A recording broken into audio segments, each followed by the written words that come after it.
Good afternoon. We're back with more Marvel Snap. Today we're going to do a card review of the Grandmaster. So the Grandmaster, I think, was a card that a lot of people were excited about when he was released. I saw a lot of enthusiasm for him on the Reddit posts about him. Unfortunately, it's a terrible card, and I don't recommend that anybody buy him with tokens. We'll go into why I think he's terrible.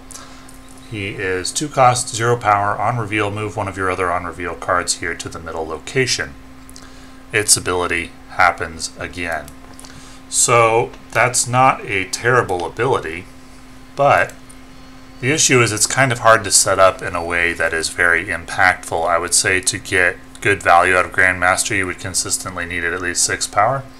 Obviously, that's not really possible on turn 2 with any other on reveal cards. So he's a later game card, which means he's a card that wants to be played with Sarah or with a 4 cost card for maximum energy efficiency. I've seen a decent Sarah Dr. Doom Grandmaster play, but that's the only time I've seen a good use of Grandmaster. And otherwise, it seems like he was used initially, but then as soon as Beta Ray Bill came out, he kind of fell out of the meta. And now that Supergiant and Black Swan have been released, he's gone entirely. Let's take a look at his stats. Here we have a list of the Series 5 cards sorted by their win percentage, overall win percentage. You can see Supergiant there at the very top, High Evolutionary, Blob, Thanos, Scar, Kyera, and so on. And not Black Swan, but the Grandmaster,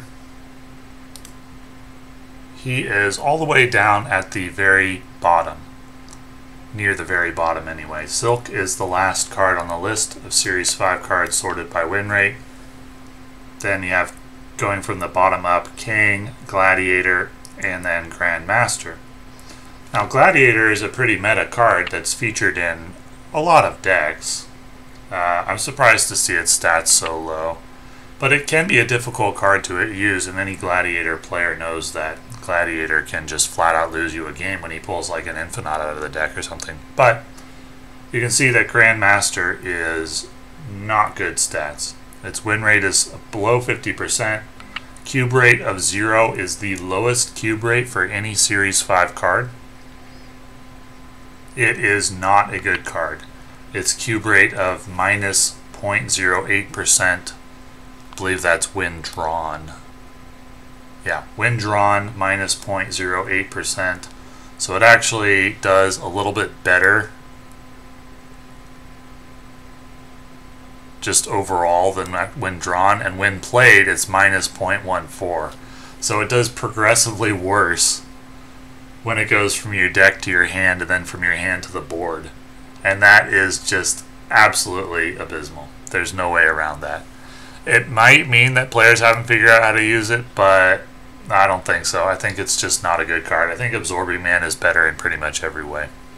So I do not recommend picking up Grandmaster at all in his current form. He probably needs to be like a 2-2 with his effect in order to be any good, I would say. Probably a 2-2 at least. But at least put him on par with Absorbing Man. So, not recommended for Grandmaster.